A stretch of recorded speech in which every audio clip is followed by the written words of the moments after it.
All right, so welcome to was it BUSO758P, basically valuation and equity analysis. My name is Joe Perfetti, and I am the faculty for this semester. I've been teaching a version of this class at College Park since 2008. So this is my 13th year teaching the class. Been doing it in the on-the-ground version, and last few years been doing the online MBA. So this is a 7-week version of the class that's online. Although ironically, as of this week, there's no more classes for the next month at College Park, and they're going online too. So everybody will be joining you very shortly. But in any event, this is a 7-week class focused on equity analysis and valuation. You can see each of the weeks are laid out here, but essentially what this class is going to focus on is valuation from the perspective of a sell-side analyst. So the people on Wall Street that write a buy, sell, hold opinion, what are some of the key elements of valuation that they have to consider when they look at a stock, and how do we do that? So essentially the material that we have is based on the textbook from McKinsey. It's the 6th edition of valuation that we are using. 7th edition is actually coming out later this year. But essentially they do a good job of kind of talking about the frameworks of valuation, which are going to be the core components for the semester. But there are 4 of them that we are going to cover. Today is kind of an overview. Next week, one of the frameworks we're going to talk about is called EIC, stands for Economy, Industry, Company, and it will look at the external analysis and external environment that companies are in and how it affects share prices, right? Second framework we're going to introduce in week 3 is on historical analysis. So we are going to focus more on cash flows than accounting, and we're going to convert the statements into a Modigliani-Miller format and map them. And so when we do that, we'll have historical statements in a cash flow basis. That will give us a historical ROIC tree to understand drivers of ROIC, and a historical cash flow analysis called CFI. And I'll talk to you about how to analyze and interpret those to help us better understand what's going on with the companies. Weeks 4 and 5, we'll get into the 3rd framework, which we'll talk about doing a DCF valuation model that is very real world. We'll do one together as a class, and then you'll also be doing it on an individual group project company. We'll build the model. So if you haven't used Excel, you will be using Excel pretty extensively this semester. And we'll build a valuation model linked to Bloomberg, which will be reusable. And then the final framework will be introduced in week 6, which will be a valuation based on multiples. And you'll realize that multiples are very much tied to cash flow valuation. We'll talk about what that means and how to do that. And we'll again do some examples along the way. As you go through each of the weeks, 2, 3, 4, 5, and 6, there'll be individual assignments to apply and practice each of those frameworks. Next week, you will be in teams, and half your grade will be a team presentation that you'll make for 20 minutes the final week of class. In that presentation, you will cover all 4 frameworks for a real world company to be selected next week. So you'll be 1 week behind as a team working on what we're doing individually, but then you'll apply that as a team to the common company, which we will value and your team will value. And then, as I said, present that company with all 4 parts of the analysis, final week of class in 7 weeks. It's kind of a brief overview of the class. So very importantly, you need to be on a team. And as part of our week 1 assignments, 2 points of your grade was to be on a team, and these are the teams. And as of today, 4 people are not on teams. So actually it was 6 people based on the last class, because there's a 7 p.m. version. This is the 8:45 version. So just to be clear, Emily Cobb, are you here? Is Emily here? I can't pronounce his name. Is it Ikalilu? Ikalilu? Are you here? Is Michael here? Michael Piscatelli. or William Sherman, or any of the four of you here? Okay, don't know where they are. We'll have to figure out how to be on teams, but these are your teams. As of today, groups 1, 2, and 3. And again, you may or may not have one of these people, but by next week, you'll, as a team, need to pick a company. So for example, at a student last class was from Marriott. I was like, maybe you do Marriott if you wanted to, but pick a publicly traded company, one we're not talking about as a specific class assignment, and you will be working that in a team in your group valuation project. So you're willing, you can start talking amongst yourselves for who it might be interesting to try and do a valuation on. That will be part of your assignment for next week.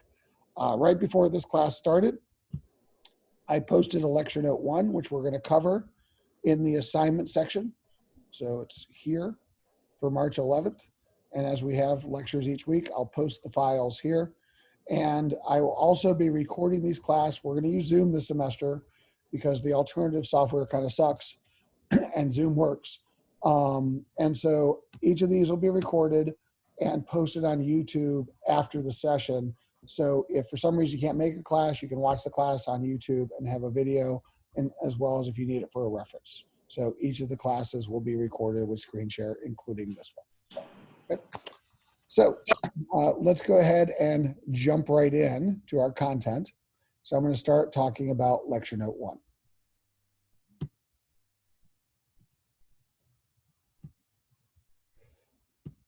All right, so just to kind of frame up valuation, I want to make 2 general comments as we get started in the semester. But basically what they both revolve around is time. Things are moving at an accelerated rate in today's world, and that is affecting finance. So the graphic on the left just basically talks about how long it takes to get to 50 million customers. And it used to take decades to get to 50 million customers. Now with technology, companies like Pokemon Go got there in a week. And so the point is that things are happening at an accelerated rate. You can reach customers at accelerated rate, information is moving at accelerated rate, and that is affecting how we view companies in finance. The other thing that's changing is disruption. And what I mean by that is this is a graphic from Innosight on the right that talks about the length of time that a company lives to be on the S&P 500. So said another way, by 2025, a company will stay on the S&P 500 index for approximately 12 years. Or we're going to lose half the S&P 500 every 12 years, right? And that's either going to be through acquisition, it's going to be through companies like JCPenney's or Sears, which have no reason to exist anymore. They're just going to go away. It's going to be through new companies emerging. But the point is, the rate of change is accelerating. A decade ago, 1 of the top 10 companies in the world was digital. Now 9 of the top 10 most valuable companies in the world are digital.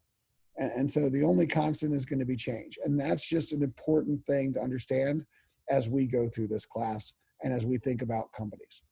So the frameworks we're going to use are based on McKinsey. And to summarize what McKinsey talked about in your reading for this week, they talk about is what they call the 4 cornerstones of value creation.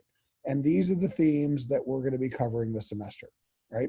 The first one, which you should have read about and did part of your understanding of the assignment, is the concept of spread.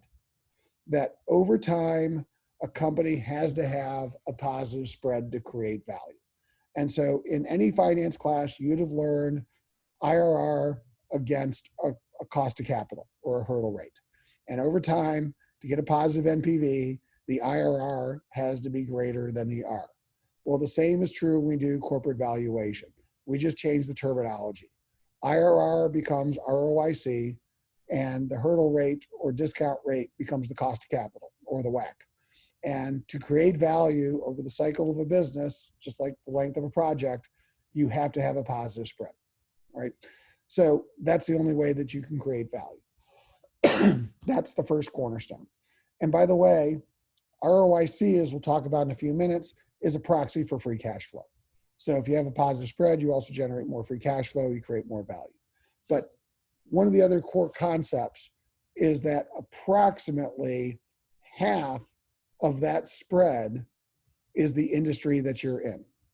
And one of the key themes that we're going to talk about this semester, which is why EIC becomes so important, is that the industry is just as important as the company to valuation.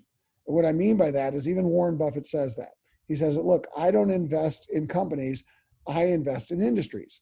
Then I pick the winners. And you can think about that intuitively, because if you have a bad business, it doesn't matter how good you are as a company, you're going to struggle to make money. And if you're in a great industry, you can be mediocre and you can make a lot of money. So let me show you how this plays out in the real world, because we can talk about the academic frameworks, and McKinsey book does a good job of highlighting a few of them, but I think it's easier to kind of see this. So what I'm going to do is I'm going to stop my share. And somebody asked as I was following on the slides, so I forgot to share the slides. So I'm going to share the slides as well, share my entire desktop going forward. Sorry, I forgot I wasn't sharing my desktop. So this is the first cornerstone, but I want to go to a piece of software called Bloomberg. Has anybody here used Bloomberg Professional? Or can they use it? All right. If you haven't used it, it's Michael Bloomberg's company. He's the guy that just wasted $500 million in the presidential election because his pocket changed to him. But he created a company called Bloomberg, and he created a piece of software, which is the pro tool that you use if you work on Wall Street. So it's the actual way investors see companies. They have about 320,000 users. Software costs $25,000 per user per year for the base model, goes up from there. So he makes a lot of money on the software. Anyhow, there's 1.2 million companies of real-time information in the database. It's a trading platform. It's a system of record. It's a communication platform, data, etc. But as we get started, somebody give me a company, any publicly traded company, including one that you might be working for. Occidental. OXY. So, is that Occidental? OXY is the ticker. Occidental Petroleum. Do you work there, or are you just interested in them? No, I'm just a concerned shareholder. Okay. All right. So if you don't know who Occidental is, just do a quick description. So this is Occidental. This is what they do. And I'm also getting these screens because since I'm recording this, you're welcome to go back if I go through something a little fast and look at this later. But one of the things I can do is I can actually go to a screen called RV in Bloomberg, and it's probably the only piece of software in the world that will give you real-time industry averages on anything you want to look at. So these are all of Occidental's peers, default peer list by the analysts. They have all these predefined templates, but in Bloomberg, I can come over here to custom and I can look up any data point that I want. So let's go ahead and do that. So I'm going to look up ROIC, and it's going to, Bloomberg's going to say, which ROIC do I want? And I want the one as the latest filing. I'm going to enter. And the top line is the industry average, and then Occidental and each individual company. And it's called a market cap weighted average, because what Bloomberg does is they adjust the average so that a tiny company doesn't distort the size. So here's what I know for Occidental, right? So in 2019, so as of the latest filing, ROIC, an annualized basis, if I gave $1 to any of these companies in the industry, they made about 5 cents in after-tax cash profit, 4.97 cents. If I gave $1 to Occidental, they lost 2.64 cents of cash profit. As of today, their WACC, risk-adjusted borrowing rate, is 7.6 for the industry and 5.14 for Occidental. So said another way, if I gave the random company on this list $1, on a risk basis, I expected them last year to make 7.6%. They made 5. If I invested in Occidental, I expected to make 5. They lost 2.6. So is this an attractive industry? No, because they all have negative spread, and Occidental is even worse than the industry. See how easy it is to be an investor? So this is actually one of the core concepts to EIC, which is we are going to define an attractive industry as one that has a positive spread. And we are going to define a company that has a competitive advantage as spread better than your peers. And Occidental fails on both categories. Okay, so I've saved this template so we can look at any other company. So start throwing out some other names. Moderna. Who? Moderna. It's a pharmaceutical company. Give me the ticket, the name. A what? MD. MD. It's MDNA. FDMA. It's Moderna. Can you just type it out in the chat or something? Because I'm having trouble with spelling. Yeah. While he's doing that, somebody else give me something that we might have heard of. Jacobs Engineering. Their ticker's just a J. There, JUS Equity. Okay. So, shut up, Microsoft. So this is the industry spread. This industry kind of sucks too. They're borrowing at 8.3, making 4 ROIC. Jacobs is borrowing at about the same and also making 4. This industry is destroying value.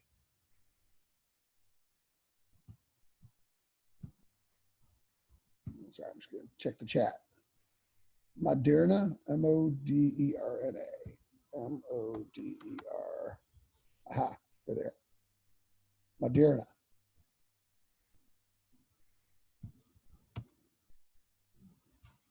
I don't know who they are, but they kind of suck too. This whole industry is losing 35%. Is this like biotech? It's biotech. Okay. So they're probably pre-revenue. Other industries, other companies. Apple.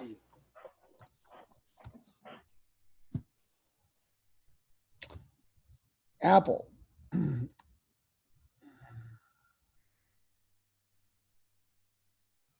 This is much more attractive.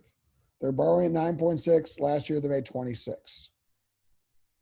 Industry's borrowing at 10.7, made 23. Samsung, not doing so well. But Apple's doing pretty well. How about Amazon? Here's Amazon.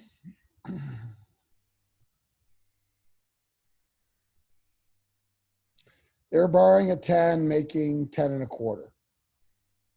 In an industry that's borrowing at 11 and losing spread, they're making 6. Alibaba destroying value. JD.com destroying value. Verizon.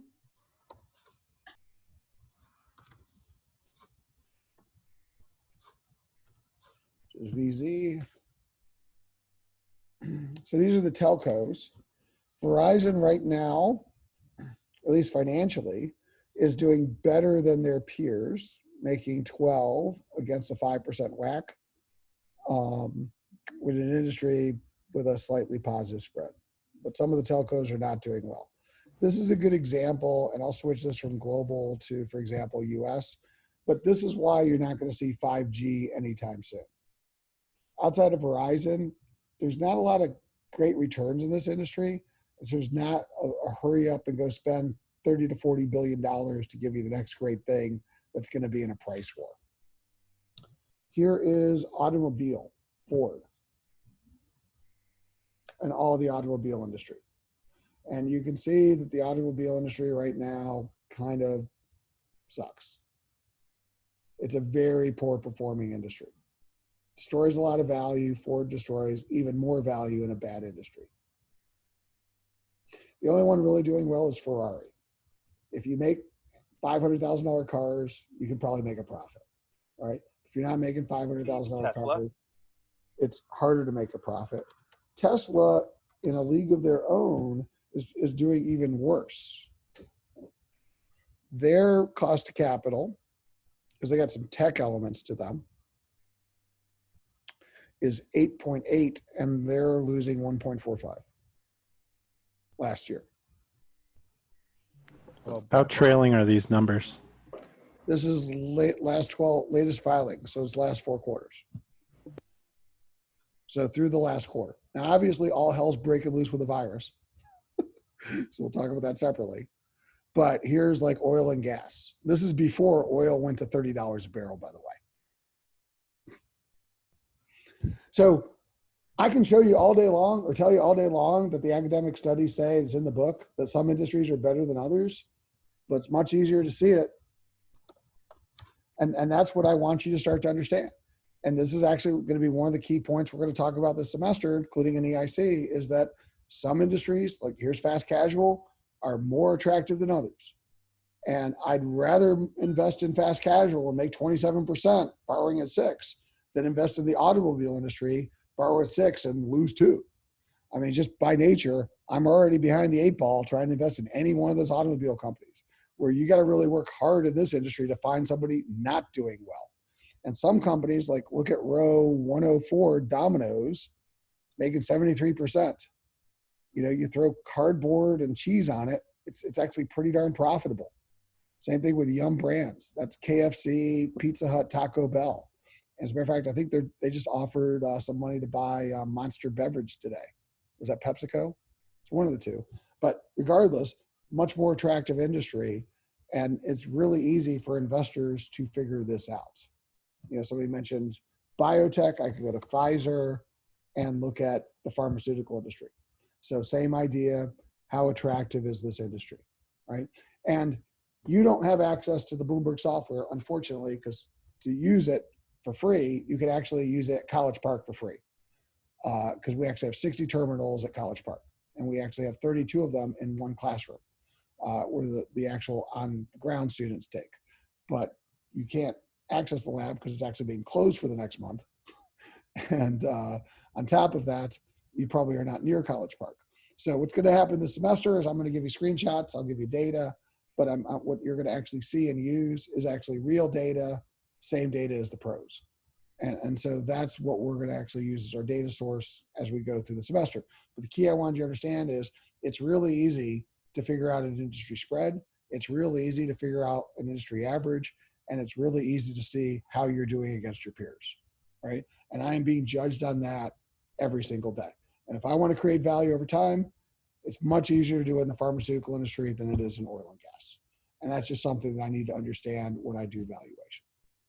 Okay, that's spread. Questions about spread before I move on? Or anybody else you want me to look up real quick? 3 airlines, Delta.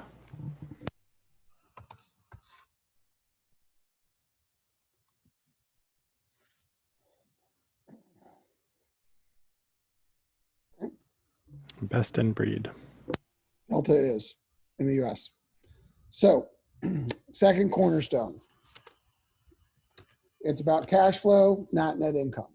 And so what I like to say about this is that income is a representation of how much cash will eventually generate, but timing matters.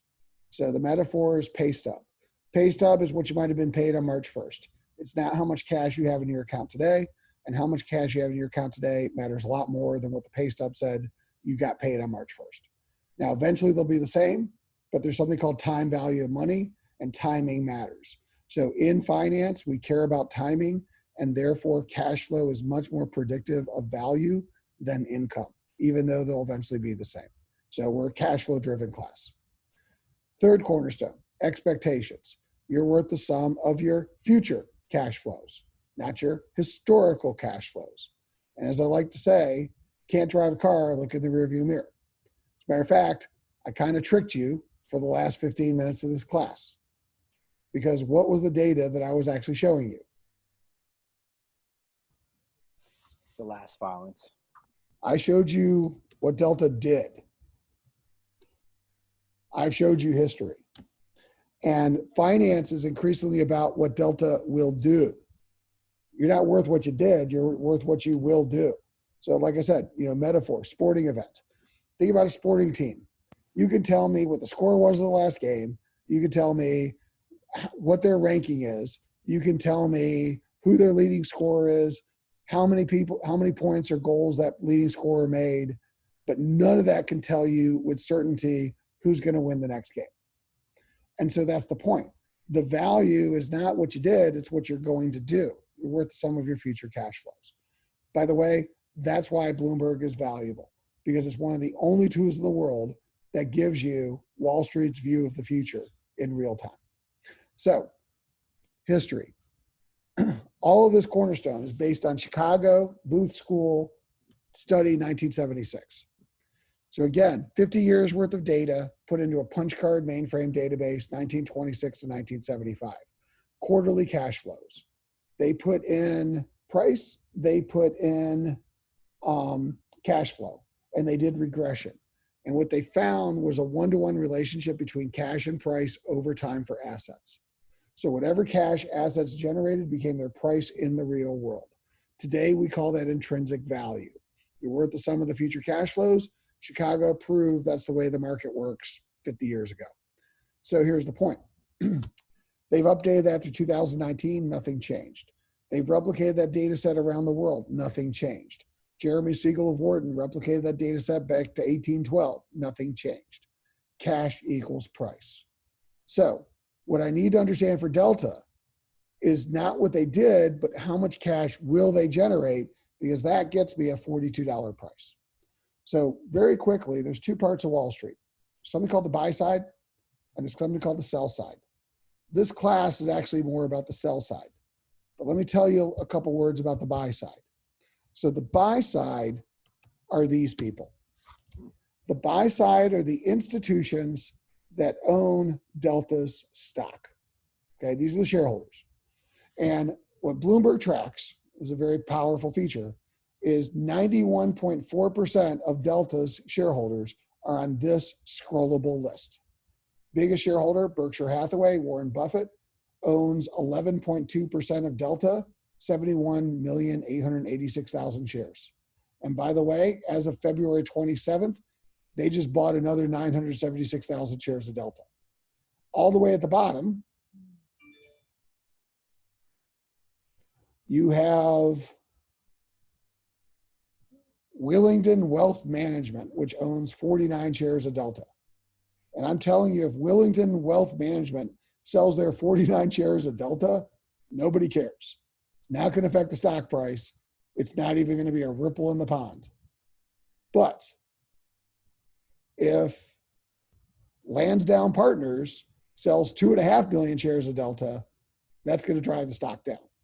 So the point is, these top shareholders trading big blocks of stock are the price setters.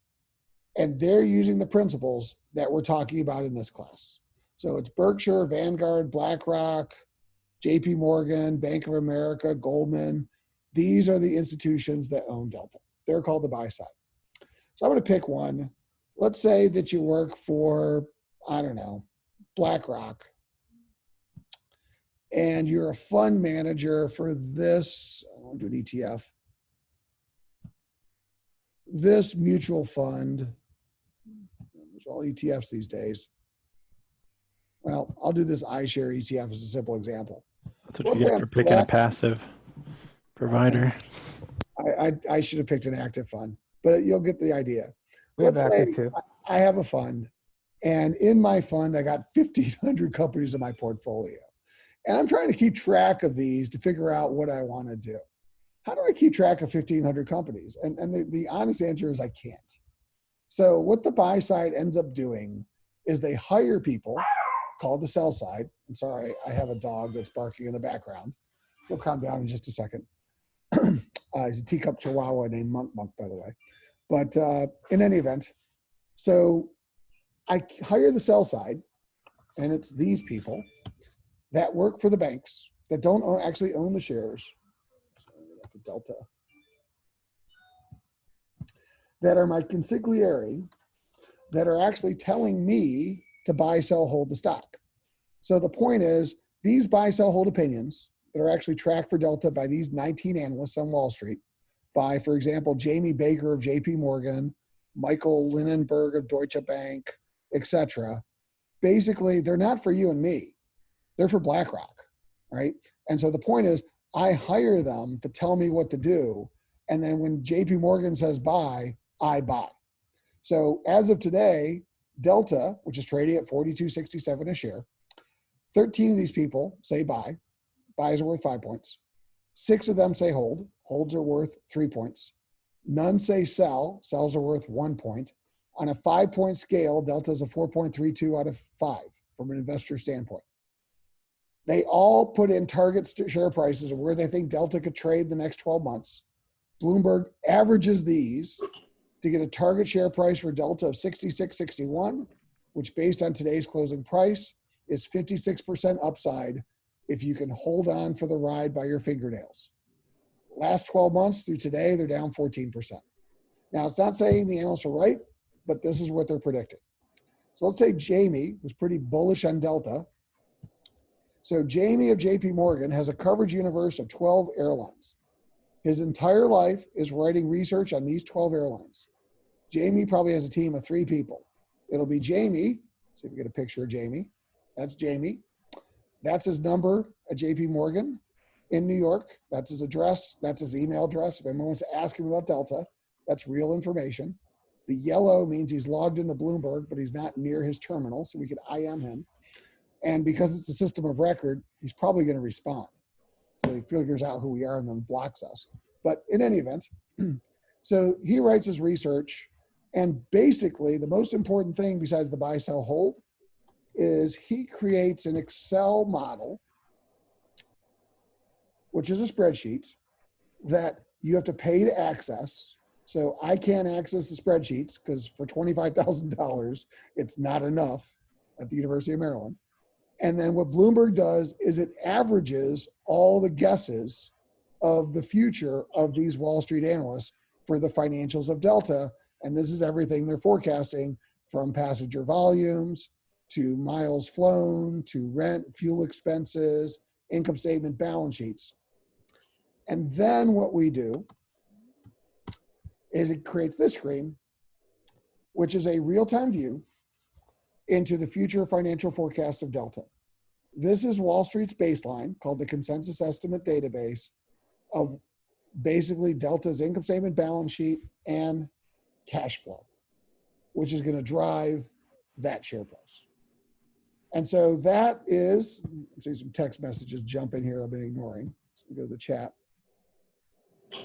Somebody works at T. Rowe Price. Hey, whoever works at T. Rowe Price, they can probably show you this software. Yes, this software is kind of cool if you can have it. So back to this. But so here's the point. At Wall Street, I might be a little up or down, but this is basically what's called the consensus. So this creates the future forecast for Delta. This is Cornerstone 3. It's also why it's so hard to beat the market, because in the short term, price has nothing to do with actual performance. It's performance against expectation. And this is the future. And what I'm telling you is if you don't have a view of the future, you have no idea why Delta's share price is doing what it does. And all these red lines are downward revisions, because what they've been doing for quarterly revenue is you can see the Delta's revenue in the second quarter is expected to shrink. And it's been slashed recently as they're grounding planes and people are afraid to fly. This is what Wall Street's actually trying to figure out right now. How bad is it going to be for the airlines for the rest of the year? And that's where their share prices have gone down. Okay. But the reason this matters is when I showed you Tesla earlier, whose performance kind of sucks, if you looked at Tesla, you'd have no idea why their share price is almost as high as Toyota. But I want to show you this. This is Wall Street's view of Tesla for the future.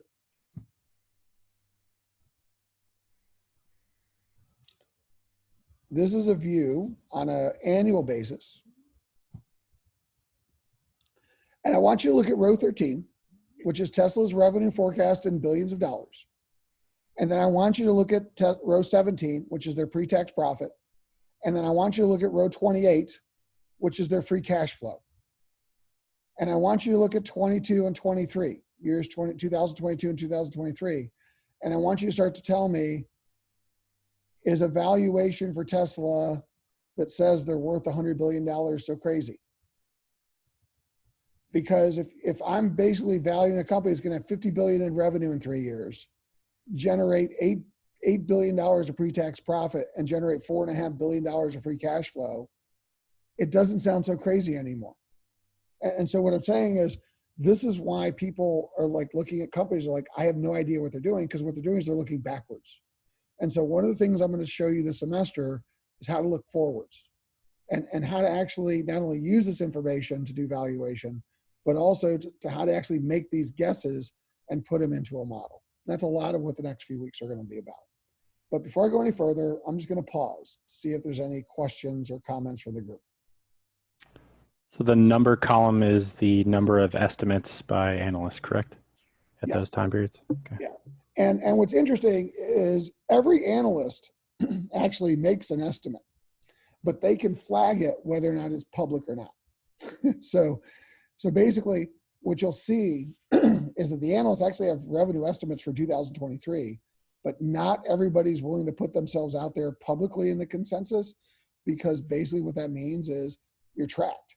And if you're wrong, then people will hold that against you. So in order to see what some of the analysts do in 2023, you actually have to pay for their models. And then they will actually give you their spreadsheet as part of their research. Now, some analysts like Eugene Munster make their model for free. And you can actually download his model right now and see what his forecast to Tesla is. Whereas others, like Tony Sacconaglia, whatever his name is, you'd have to pay to get his model. So again, at Bloomberg, as I said, you're all putting it in because it's a benefit to each other, but at the same time, you don't always put in the consensus estimate for different reasons, and Bloomberg will also exclude outliers. But regardless, this is another kind of core feature, core screen of Bloomberg. Within the analyst profiles in Bloomberg, is there like public rankings? Are they ranked upon their previous?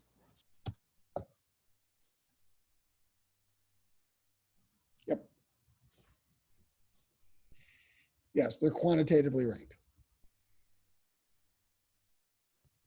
Matter of fact, this is another important screen.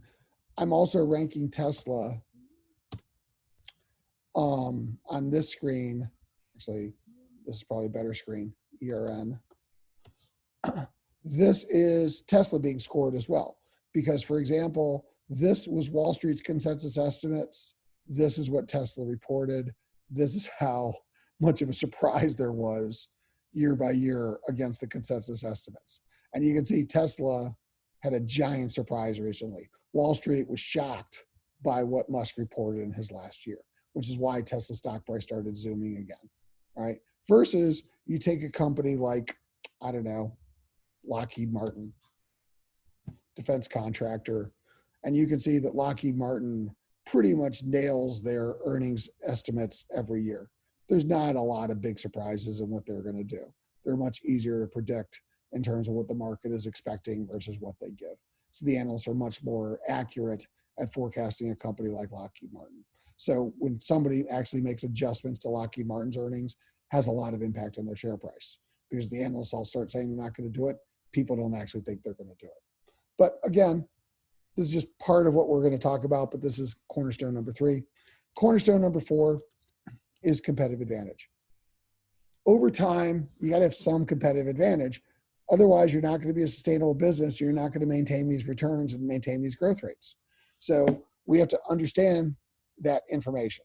So historically, we used to use what Warren Buffett called the moat theory. And the idea is, what Buffett looked for is, he said, I want a moat around a castle so that when the bad guys come and attack you, you have a defensible position. And that's your competitive advantage. And that could be a patent, could be a trademark, could be a brand, could be a cost advantage. It's got to be something, but it's moat, moat, moat. What's your moat? And so that's something we'll consider. But Rita McGrath, who's at Columbia University, who's written these 2 books, has replaced this theory with something called the wave theory. And what she says is competitive advantage is transient, it's time-based. And so what's going to be more important to us is not does the company have advantage, but how long and when does it go away? Because nothing lasts forever. And that is what's going to be key to competitive advantage. So you might be doing really well today, but if you lose your advantage and you're not doing well tomorrow, the world can change dramatically, okay? So that's going to be very important. And, oh, by the way, what's next? So do you actually have something that will be important to me in 5 or 10 years? So how sustainable is your advantage? It's kind of a different way that we're starting to think about the marketplace. The other thing we'll talk about in EIC is this research from Bain, which says, if I take a company, okay, and I take their current products and services, which is here in the markets they're in, and their current capabilities, so sell existing stuff to new customers, 1 in 3 chance of financial success. Growth is actually hard. 2 out of 3 companies that try to grow don't make money. What's interesting is when companies grow in areas where they don't have capability or competency or expertise, the odds of financial success become 1 in 20. Okay? So one of the reasons why Amazon is so successful is Jeff Bezos does not let Amazon grow where they don't have capability. So for example, when they bought PillPack, which is delivering prescription drugs to the home, does anybody believe that Amazon's going to have trouble doing that? Right? When they bought Whole Foods, which is delivering food to your home, does anybody believe that Amazon's going to have trouble doing that? Right? And so that's the point, is that Jeff Bezos makes a lot more 1 in 3 bets than 1 in 20 bets. And those are assessments that we need to make for companies. We start thinking about the types of businesses that they get in the future. Okay. So for example, when Intel went out and said, I'm going to get in the 5G business and do 5G modems because I make chips, and how hard can it be to make modem chips and defeat Qualcomm? Well, Intel got their clock cleaned and ended up having to give the business away from Apple because they didn't know what the hell they were doing. And it wasn't that Intel was smart. They're very smart. It's just they had no experience in the cell phone business. And that basically said it was a 1 in 20 shot, and it shouldn't be a surprise that they really struggled. And so those are some of the things that we need to consider when we think about companies and what they're going to try and do. The other key point for today was that the 4 cornerstones become the key value drivers. And the key value drivers are a summary of all the math that we're going to be going through this semester. And at a high level, 3 things. 1, it's spread. 2, it's growth. And the key to growth is growth doesn't create value. It's the accelerant to value. And 3, sustainability. How long before these 2 things go away? All right? Returns can be broken into margin and productivity, and then we're going to assess risk. This is part of the framework for next week, which is find an attractive industry, positive spread, find an attractive company, better spread than their peers. But in the interest of time, I'm going to jump to this slide, which is an explanation of the key value drivers. So I think this was the part of the online, but I want to go through it again because I think it's important, because this was homework 2 for this week. So you have a company, generates $100 million of after-tax profit called no plat or no pat. 2 choices of what to do with the profit. I can either reinvest it or I can pay it out. If I reinvest the profit, it's called the reinvestment rate. If I pay out the profit, it's called the payout rate. These 2 ratios are 100% of your profits. Therefore, 1 minus the reinvestment rate is the payout rate. 1 minus the payout rate is the reinvestment rate. Hypothetical company. This company makes $100 million a year. This company is reinvesting, it's the same company on the previous slide. This company is reinvesting $50 million or half their profits, 50% reinvestment. Simple assumption. This company makes a 10% ROI. Made 10% in the past, makes 10% in the future, just keeps our math simple. So if I reinvest 50 million and I make 10% on the 50 million, I get 5 million in new profits next year. If I keep making 10% of my core business, 100 million doesn't change. So 100 million becomes 105. I grow at 5% a year. What the math says is I can shortcut this mechanics to say G, my growth rate, little g, is the reinvestment rate times the return in that reinvestment. Therefore, I reinvest 50%, I make an ROIC of 10, 10% of 50 says my profits will grow 5% a year. That's G, okay? So the other key concept is free cash flow. You're not worth the sum of your future profits because you're going to have to take some of the profits and reinvest it, either to sustain the business or to grow the business. So profit after reinvestment is called free cash flow. That is the theoretical payout rate. That is the cash that can be distributed. And that is the value of the company. So that is how we're going to do valuation of the businesses. Let me take this a step further. The next slide. One of the things you're going to do in 2 weeks is we're going to convert financial statements to statements of free cash flow, CFI, which is going to be cash from the income statement minus cash reinvested in the balance sheet. And when we do that, we're going to forecast it. Right? And so this is a very simple slide of a lot of data, but it's a key slide to help you understand what's about to happen this semester. So if we take the company that we've already been talking about, that made $100 million a year, growing at 5% a year, reinvesting half its cash at a 10% ROI, it'll make 100, 105, 110 of profit. It's expected to continue. If I add a competitor, company B, that makes identical profits, that grows them at 5% of a year, my question to the people on this webinar, which of these two companies is more valuable and why? A or B? Company B, because the sum of the free cash flows is greater than company A. Exactly right. And why is B generating more free cash flow than A? Because of the higher ROI. Well, it's actually lower reinvestment. But the higher ROI enables the lower reinvestment. So here's the point. Because I make a 20% ROI, I spend less reinvesting than somebody who makes a 10% ROI to generate the same profits. I'm better at what I do. And as a result, I get more free cash flow left because I reinvest less. Or if I invested the same as company A at a 20% ROI, my profits would grow at a faster rate. And in either case, I would generate more free cash flow. The reason for this slide is it's the simplest way that I can illustrate to you that ROIC is free cash flow. And the whole perspective of McKinsey is McKinsey feels that our free cash flow is hard to forecast. ROIC and free cash flow are the same thing. So they're an ROIC-based consultancy because they know it'll eventually turn into free cash flow. And that's what we're going to do when we value companies. Because rather than forecasting free cash flow, we're going to forecast ROIC, but ROIC is free cash flow. And if you tell me how fast it's growing, then I'll tell you what the value of the company is.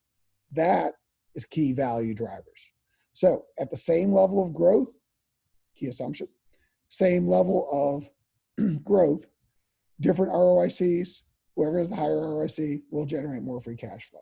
What gets tricky in the real world is the growth rates aren't always the same. So hence, key value driver. How do we value a firm? Perpetuity. Growing perpetuity, cash flow divided by R minus G. Key value driver is just a growing perpetuity rearranged. Cash flow is free cash flow. Profit times 1 minus the reinvestment rate. If G is IRR times ROIC, then investment rate is G over ROIC. This is the key value driver formula. It's a growing perpetuity. It's the core to understanding the 4 cornerstones of value creation. This led to homework assignment for this week. So you had a spreadsheet that looks something like this. And what I want to tell you is if you understand the principles of this assignment, then you understand 80% of what's about to happen this semester. Because this is the core to valuation and what happens at companies. So let's go back and review our homework assignment for today. So company A starts growing faster over time. What happens to their value? What happens to their multiple? Unchanged. No change. Why? Because the ROIC minus the cost of capital will be 0. So that means there'll be no. Exactly. If you grow a zero spread business, you don't go anywhere. 0 NPV, no change in value. What about company B? If they start growing at 7% versus 5%. Both will go up because they have positive spread. Very important principles. So let me make sure that you understand this. I'm going to go to the real world. So a company I work with a lot is called Merck. They're a pharmaceutical company. They make oncology and other drugs. But doesn't matter what they make, they also make money. So I want to look historically at their financial statements. And I'm going to go to custom. And I want to look at three things. I want to look at ROIC historically.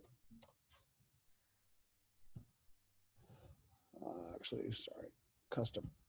Let's get rid of all the other stuff on the slide.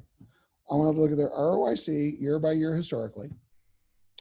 I want to look at Merck's WACC historically. Spell this right. And just for kicks, I'll throw in growth rate year over year. And I want to go back to this 5-year period,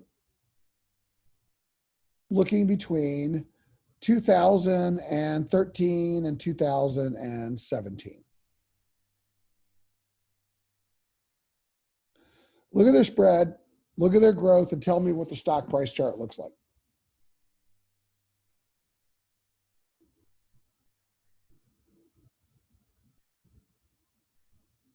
For 14, 15, 16, 17, and even early 18. What should their share price, if I graphed it, what should it look like according to the homework assignment key value driver that you did? Virtually flat. Why? Because the spread is mostly near zero, Right. and their revenue growth year over year is not increasing Yeah. for the most part. So 2013, 2017.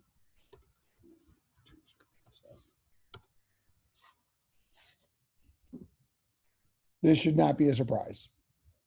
Share price basically hung out in the 50s and didn't really change that much for most of that period. Zero spread, no change in stock price. It didn't start changing until 2000 and end of 17. Okay. Now, why might it have started to go up in 17? So I'm going to go back to FA and actually, sorry, I'm going to go back to GP. Tell me, this is 5 years through today. 18, 19, their share price started to take off. Why?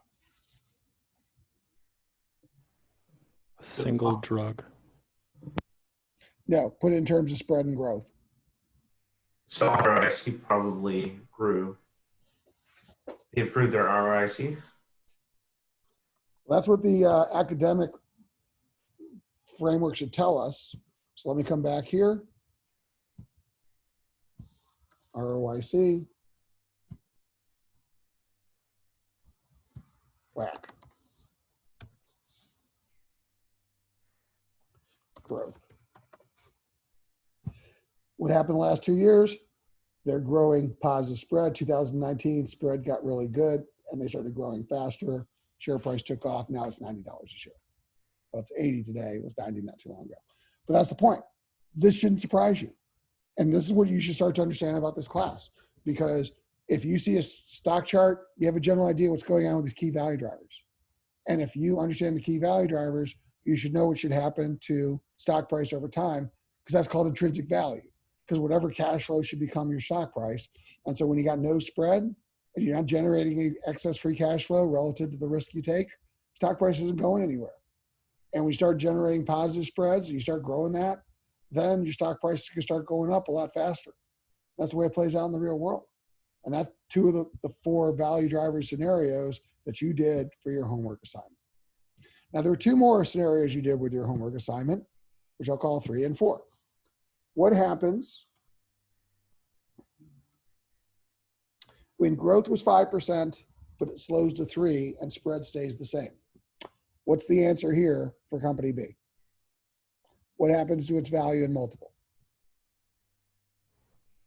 Down. Decrease. Why? Because they still have a positive spread, but the growth affects the value and the multiples. But why? Why is it going down? I agree, but why is the lower G affecting the value down?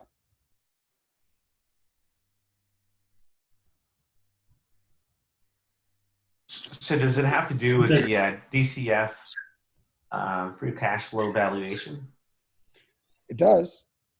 So basically, because you have a lower growth rate, your free cash flow NPV will be lower, and so that's going to drive down your value. Exactly. This is the expectation cornerstone at work. This is what's happening in the market today.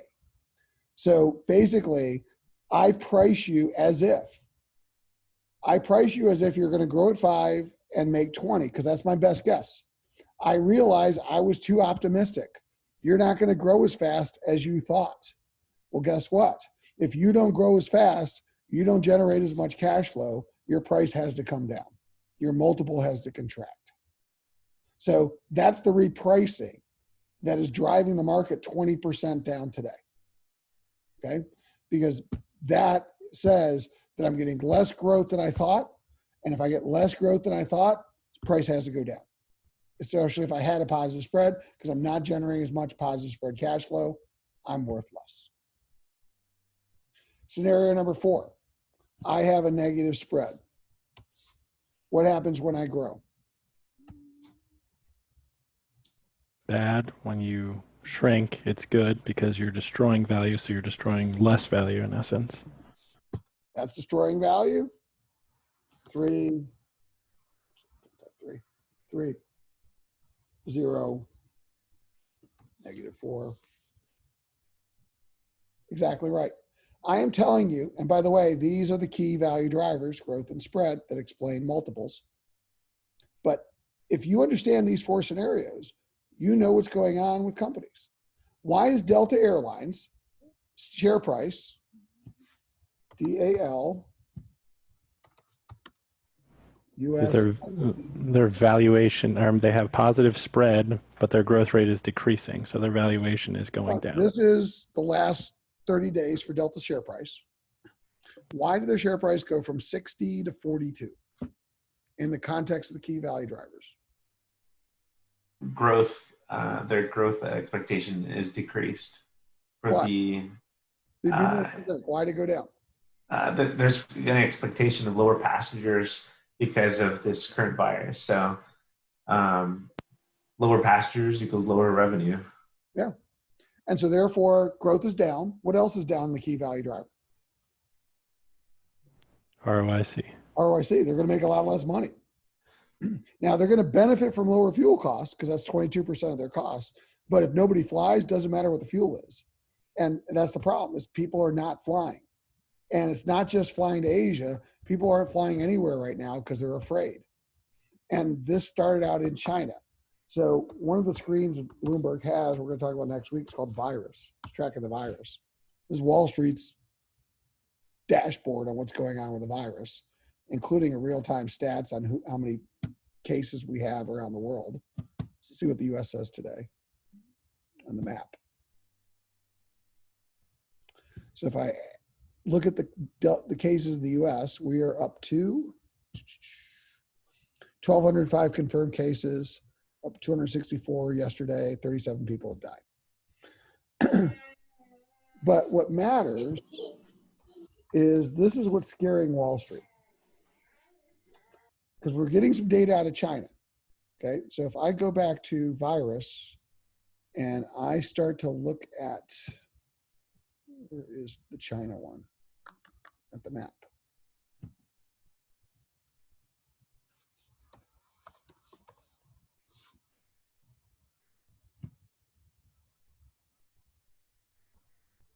Here it is. If I go to China and I want to see some of the indicators, they're tracking this on a weekly basis.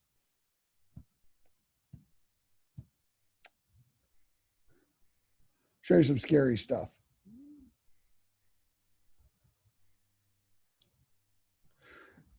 This is an example. This is daily subway volume in Beijing before the virus and since the virus. Daily subway volume on Shanghai before the virus, since the virus. This is what happened to aircraft departures. So this is how many planes are flying out of airports in Beijing. They went from 800 to 900 flights a day to 200 flights a day. They went from 1,200 flights a day in Shanghai to 400 flights a day in Shanghai. This is what they're looking at is about to happen to Delta, United, American, and the US. Basically, their volume went down by 75% in amount of flights because either the airlines canceled them, the government wouldn't let them fly to certain places. Matter of fact, I think Trump right now in real time is probably banning travel to Europe from what I think I understand. And this is what hasn't recovered in China yet. So you're now looking at Delta, American, and others and looking at the virus exploding in the US, and we're like, oh my God, what's going to happen to their passenger volume if it actually falls 75, 80% for the next few months?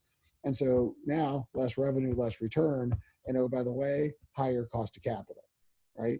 Because that's the other thing that's happening is people with all this uncertainty are starting to actually raise the WACs.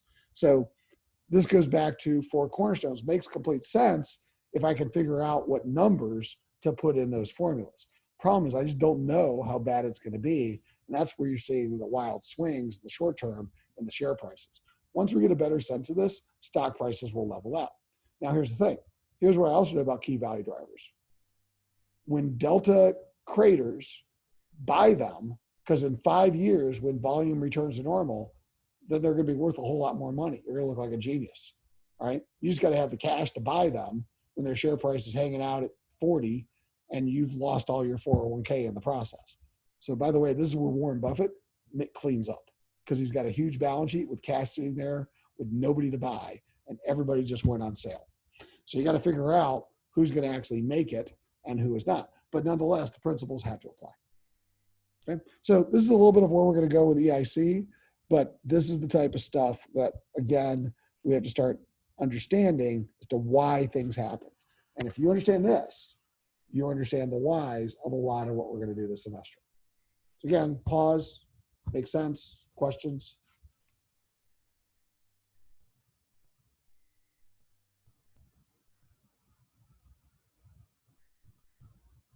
Oh, I guess one question I have is it possible to get, I think in your online video, you discussed the possibility of getting an online account with the Bloomberg terminal if you go to the terminal on campus and register through them. Is that correct?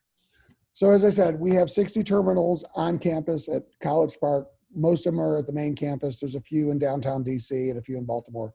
But the short answer is any student gets a free account if you're a student at Maryland on one of those 60 terminals. Unlimited use for free. But you have to physically be on campus to do that. Bloomberg does not allow remote in. They actually look for that in the back end. So if they find us using some kind of like remote desktop software, then we actually lose the license to all 60 computers and even IT will shut it down. So that's the one physical problem is you can't actually access a Bloomberg terminal remotely. And it's just because the cost of the software is so high. They don't want anybody to do it and share. So you got to physically be on campus.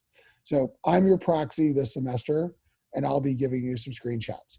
But the point is, and it's not showing you how cool a tool it is a cool tool. But what I want to do is I want you to see that like the real world plays out with the themes that we're talking about this semester. And if you understand these themes, you have a much better idea of why things happen in the real world. And we're going to be doing valuations based on real data.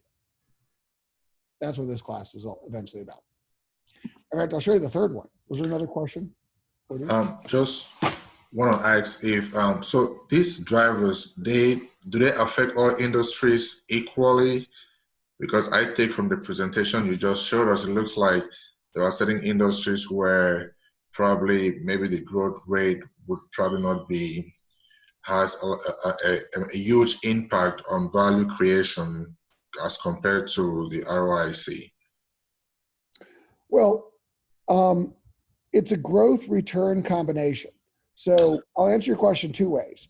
So let's say, and I'll just put this back in the real context. Let's say I'm valuing Google, which is Alphabet. One of the things about Google, and I'll show you their earnings estimates for the future. So these are Google's revenue estimates in the future and profit estimates, but I'm going to turn these into percentages. So Google's growing at A little under 20% last year, 18%, and then down to 15%. So the first thing is watch what happens if this is 7. Watch the PE, the multiple down here, as I go from 7 to 6 to 5 to 4 to 3. And what I mean by that is as growth slows, the value in the multiple contracts. Look at Google. Their PE, based on last year, they're trading on 26 times last year's earnings, 22 times next year's earnings, 19 times 2021 earnings, and 16 times 2022 earnings. Because the growth rate is slowing as they get bigger. That's what the key value driver formula tells us.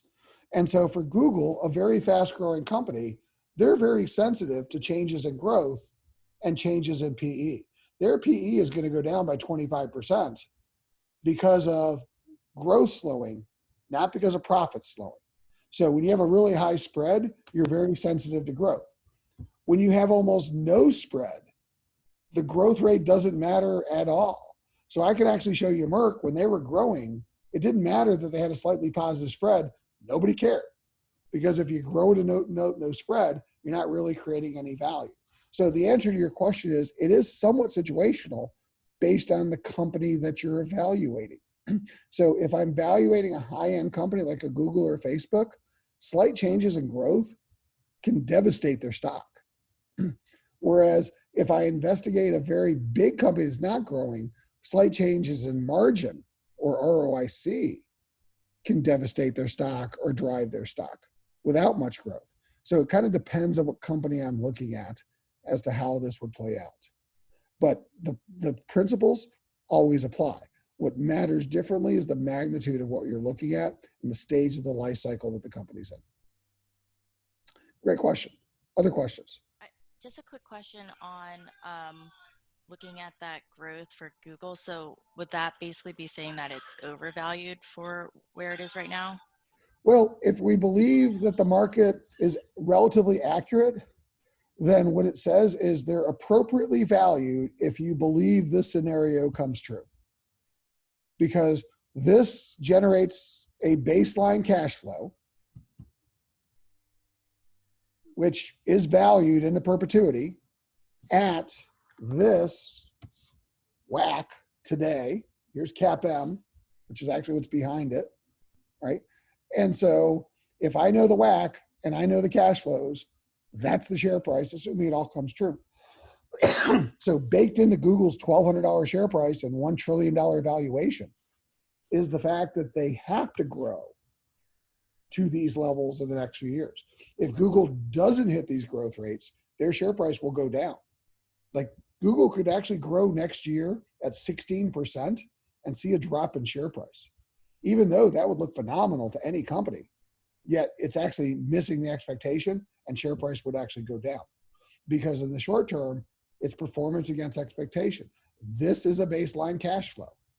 And there's a cost of capital of this baseline cash flow. I know the return, I know the growth, I price the stock. When new information comes out, I reprice the stock. So performance against expectation will actually start to drive their stock in the kind of intermediate term. But long term, it's actual performance. Good questions. I want you guys to understand this, so please feel free to continue to ask questions about anything as we go through this.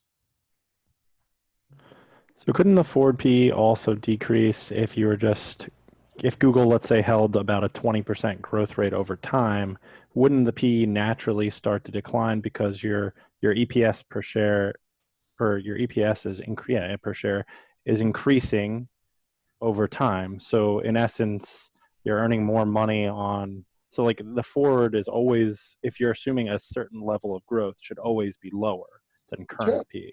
By definition. And by the way, that's one of the fallacies that people make mistakes on in valuation. Because what you'll do is you'll assume that I'll take today's PE and just say, hey, if Google grows $1 of EPS, their share price should go up $26.79 next year. No, if they grow $1 of EPS, their share price next year is going to go up $22.47.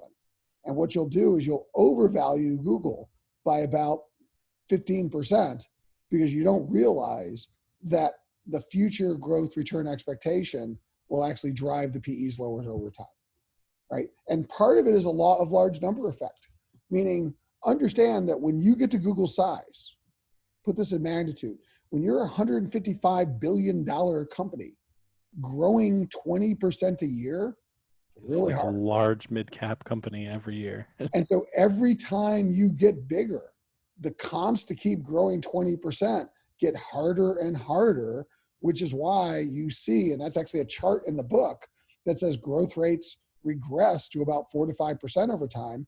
And it's not that companies aren't growing fast, but the problem is when you're a $200 billion company, 20% growth is 40 billion. When you're a $130 billion company, 20% growth is 26 billion. It's harder to grow 20% when you're bigger. Therefore, same amount of dollars, less percentages. That's what's actually happening to Google.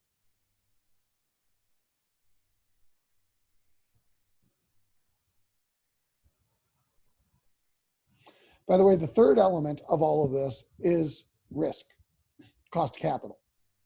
And one thing that's happening in the real world is risk is going crazy. So this, I was showing the last class, is the current yield curve for risk-free US government securities. This is the US government borrowing risk-free 3 months, 2 years, 10 years, 30 years. First of all, what's messed up about this yield curve? Its shape? Yeah, this is not a natural yield curve. No. What's the problem here? Interest rates should be increasing with time. Yeah, the yield curve is double inverted. It's inverted here and it's inverted here. And it shouldn't be inverted at all because the idea is the longer you hold money, the more you should be paid. Said a different way. To hold money for 3 months, the government's going to pay you 80%, 0.8%, 80 basis points. To hold money for 2 years, the government's going to give you 62 basis points a year, 0.62%. You actually get more return holding it for 3 months than you do for 2 years. In fact, you get almost the same return in 2 years as you will holding it for 3 months. That doesn't make any sense. This is actually part of the problem we have today. This is the fear of the virus right here in the real world. And by the way, this was the yield curve 30 days ago. So in 30 days, this is how much interest rates have fallen, short term and long term. This is the, I'm getting out of stocks and I'm going into cash because everybody's just basically buying short-term treasuries because they don't know what the hell is going to happen to Delta Airlines. I don't know what's going to happen to Union Pacific and their railroad cars. I don't know what's going to happen to Royal Caribbean and whether anybody's going to want to go on a prison ship. Like, that's the problem that everybody is faced right now. And what do you do? So until you know any better, you go to cash. And normally you would think that this would benefit companies. But this, and I'll add this here, is Royal Caribbean's borrowing cost today. What's actually happened to Royal Caribbean is their debt has gotten more expensive as the US government has gotten cheaper because nobody wants to lend to companies right now because they're freaked out about what's going to happen to their ability to repay. And when you see companies like Boeing drawing down 100% of their lines of credit before the banks pull it, that doesn't help the marketplace, right? Because what it basically says is people are starting to hoard like squirrels to go through this recession. And so borrowing costs are actually, cost of capital are going up for companies. They're not going down for companies as risk-free rates go down. They're going up for companies as risk-free rates go down over the last 30 days. And these relative spreads are getting bigger because people want more risk premium right now to own companies. So this is the other natural thing is we're not getting lower cost of capital in the time of virus. The uncertainty, if nothing else, is raising these cost of capitals in the time of virus, which is actually putting more pressure on the stocks. So ironically, you would think the government going to zero interest rates would help cost of capitals, but it's actually having the opposite effect because what it's really saying is oh my God, if the government thinks it's that bad, then the market must be worse than we thought. And I don't want to lend money to anybody. That's actually what's happening very short term right now in the marketplace. Hopefully this is not long-term normal, but we're not in a normal environment for the next 6 months. Good question. So when Fed Chairman dropped it 2 basis points, that was a bad move, wasn't it? It wasn't a bad move because what they were actually trying to do, and I'll just take this data off, is what they were actually trying to do was a week ago, this was the yield curve. It was inverted here, and then it went upward sloping. So the Fed does not control long-term interest rates. It doesn't. It controls short-term interest rates. So with the yield curve inverted, the Fed basically said, aha, what I'm going to do is I'm going to take the very short-term interest rates, which I control by lending to banks, I'm going to drive it down here. That was their goal, to make the yield curve more normal. But what the Fed didn't realize, or they did, and this is the market's initial reaction, is when they lowered interest rates, the market freaked out because everything that Trump and everybody else has been saying is economy's great, economy's great, economy's great. And when the Fed dropped it so dramatically, it was like, lie, lie, lie. The economy's far worse than you think. And oh shit, how bad is this really? And now it's sell first, ask questions later, right? Because we really just don't know. And I'm telling you, like, people are now starting to say, well, gee, if China saw aircraft departures fall 75% and people are freaked out in the US, are we going to see that in the US? If the country of Italy basically shut down, they had 3 cases of the virus 3 weeks ago, and now their whole country's on lockdown, and they just shut down restaurants today. Is that coming in the US the next 3 weeks? And then who's going to be impacted by this? Those are the questions the market's literally asking today, trying to figure out. And it didn't help that the NCAA just canceled March Madness today. And the NBA suspended games. Well, they're going to have the games, just people aren't allowed to attend. No, I was saying the NBA also just suspended the NBA, all play. Yeah, and I'll just come up here, yeah, and then now they're, here's Tom Hanks tested positive for the virus. That's actually going to probably be bad news because now a human being you've heard of has the coronavirus. That's probably going to freak people out more. Oil prices going down to 30 are not a good thing because what it really means is nobody's buying oil. So again, this is where the economy is in trouble. And it's not long term. Like that's why China going 70% of normal is important. 3 months, 6 months. That's what we got to figure out. How bad's it going to be? That's where the market is very, very uncertain. That's driving cost of capital right now. Look at that free fall in that futures chart when Trump was talking from 9 to like 9. Yeah, I don't even want to know what he said. I don't even want to know. But in any event, so long story short, these are some of the things we're going to talk about, and this will blend over into our EIC conversation next week because we got to figure out what's actually going to happen and whether or not companies are going to be impacted by this. And it's just, you guys are taking this class at a unique time because usually we kind of gloss over the economy because for the last 5 years, it's been on cruise control.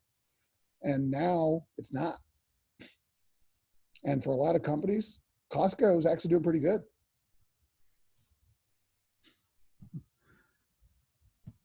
All right, questions in the chat here? Am I missing anything? Oh, these are just comments and commentaries. All right, any questions? Any other questions before we move on?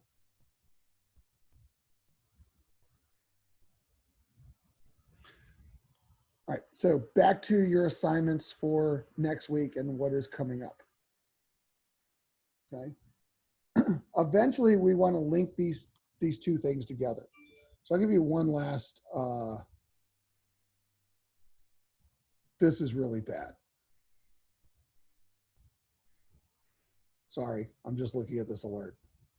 Basically what this means is right now, the market tomorrow is going to open up 5% down, and we have tripped the circuit breakers for tomorrow before. Isn't it 7? The circuit breaker's at 7, right? It's 5%. So I'm just saying, so it's 5%. So the market is going to put trading curbs on at the beginning of tomorrow morning. So I don't know what Trump said, but it didn't go well. It actually went very, very badly. So anyways, that was just initial reaction that's going on in the marketplace. I hope your 401k is all cash. I was in T. Rowe Price here, the financial advisor. I know it's not good ideas right now, but anyways. So here's the other thing we want to do. I'll just give you an example when we get to EIC. Because these are the links I want you to make. And you don't need the tool to do this. I want you to do this conceptually. But take a company like Halliburton. Does anybody know who Halliburton is and what they do?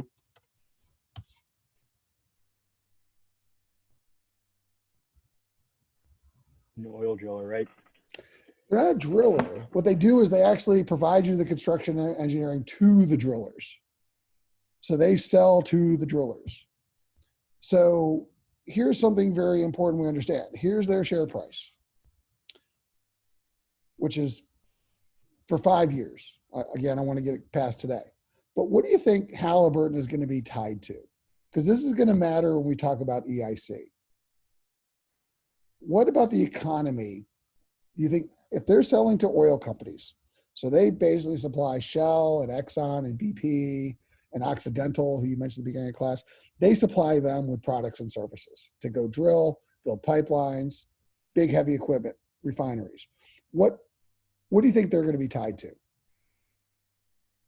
So any company that's downstream of oil is going to be affected by the price of oil. So you're gonna since it's $20 or lower and dropping, it's likely that all those stocks are going to take a big hit. All right. So here's the price of oil for the last 5 years, and here's Halliburton's share price. Matter of fact, I'll go a step further, and I'm going to do Halliburton's sales. Because what I also should understand is part of the reason why is Halliburton's sales, annual sales, is the purple line. So what you can see is as oil prices go down, their sales are tanking. As their sales are tanking, their share price is tanking. And so Halliburton is very much tied to what's going on with the price of oil. In fact, you can see the direct correlation between the drop in oil prices to $31 a barrel, actually today's 34, and the plummeting of Halliburton share price to $10 a share, right? So again, this is where, again, we set up next week, which is, yes, I want to understand, and again, cool tool that I can do the graphs, but I want to understand that, hey, this economic information is very important because when oil prices go down, then my customers suffer and they're going to buy less of my company and I'm going to make less money. That's what E is going to start to be about. And we got to start figuring this out. And some people could actually benefit by lower oil prices. Who and why? And is the company that we're evaluating, does it even matter? And then we got to think about I, which is going to be 5 forces, right? So what happens to the industry itself? Why is Delta up until recently doing so well?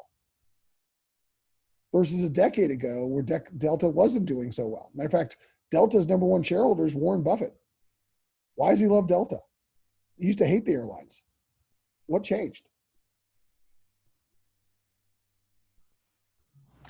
Well, for one, the industry on a whole, that being travel and flights, continues to have a growth rate that outpaces the growth rate of, the GDP growth of the world by a substantial amount. So the industry has that built-in growth. But they also did something before that they're not doing now. What changed? It wasn't just the growth, because they used to have growth, but they did something stupid. What they used to do is they used to add planes. Now they don't add more planes. They add more seats to the same planes. See, this industry used to have 10 competitors. Now the top 4 airlines control 80% of the US market. That concentration has limited your choice. And they act like an oligopoly, so they all charge fees. Can't escape the fees no matter who you go to. So here's the point. There's less competition. And because they're all constraining supply, when more demand goes up, they raise the price, they stick more seats on the plane, they all make more money.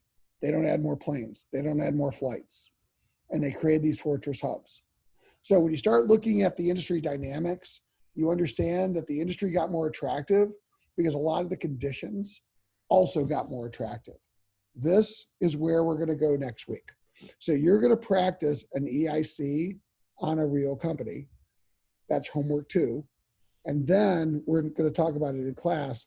And you're going to also do this type of information on your group project company. So as we wrap up today, as I said, you got a week to figure out your teams. Hopefully everybody's in a team. I got to figure out who these 4 people are and get them in a team. By next week, you need to be in a team. And what I would recommend is your teams, which are here, start talking amongst yourselves, because these are going to be 3 real world companies. So figure out who you might want to do a 6-week long project on, right? Publicly traded. Again, one we're not doing an assignment on during the class, but basically, for example, we're going to do Nike in the class. You can't do Nike, right? But you could do Under Armour if you wanted to deal that. But regardless, pick those. We'll pick them next week, and we'll start assigning that as well. Homework 2 is there. I've recorded this class on YouTube. It'll be up on YouTube a little bit later tonight with the links. That's what Zoom is doing. It records both sections. I'll try and record both sections for the remainder of the semester, but I'll at least record one of the 2 sections. If you do need to, you could actually jump between sections if for some reason, because I know some people in the 7 o'clock class wanted to take the later class tonight because they couldn't make it. But I will tell you, you have to be in a group assigned to your section. You have to turn in assignments based on the section that you're in, and the final group presentations will be given during the class time of the sections you're registered for. But every week, if for some reason you need to go to one of the other sections, you are free to do that because they're the same content, just repeated twice throughout the semester. Okay. Got 3 minutes left. Last questions before I turn everybody loose. I have a request. Is there any way that there's 4 of us in group 3 could create our own group, just because I feel like a group of 7 is a bit unwieldy? Let's see what happens with these other people in the drop ad. And I only say that because you say that, but if I have to have another group of 4 and because of work schedules, they can't get together, I found that when I do teams of 4 or 5, I get a couple teams that just really suffer because they can't all get together consistently to do the work. So let's see where we are with drop ad, and I'll consider it. But it's not that I'm against it, but I'm just saying based on my own practice, smaller groups tend to have more problems in this online MBA in these short classes. So I can make your group smaller, but the corresponding remainder of the group may have a problem, and that's what I have to figure out. So I'll take it under advisement for next week. Thanks. Sorry. Any other final questions? One question. Is the rubric for the final project available on ELMS in terms of like how you'll grade it? I need to find out, because actually when Pearson put this online, the guy did a great job, and I have to figure out where everything is. But let me just say that the basic rubric for the final project follows these 4 sections, meaning it's EIC is 25%, historical is 25%, the valuation is 25%, and the multiple analysis is 25%. So each one of these 4 weeks is 25% of the grade of the final project. So what I was trying to explain at the beginning of the class is we're going to spend generally a week, 2 weeks, and a week on each of the sections. And each of those is 25% of the final project, which you'll do as one big project. But I'll make sure the specific rubric is up there for how I'm going to grade. But it's no different than a repeat of what you're going to do with the upcoming assignments over the next 4 weeks. With one exception, the final project needs to be more integrated. So where you do EIC, it's on a company and then done. For the final project, there needs to be a red thread across all 4 topics. EIC should drive valuation, which explain the multiples, which are based on the historical analysis. All right, well, I am going to stop the sharing, stop the recording. Look for a link later tonight if you have any questions. I'm available via email throughout the week as you're working on these assignments. I actually do have some undergraduate TAs, which are taking the semester-long version of this class and were good students last semester that are helping the undergrads with this content. They are available to you, which I'll also post on here, if you need some additional office hours. So they understand this content. They did well. They're tutoring the undergrads.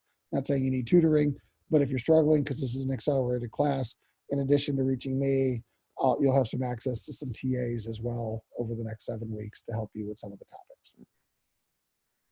Okay. So have a good evening. See everybody next week. Thank you. Thanks. Thank you. Thank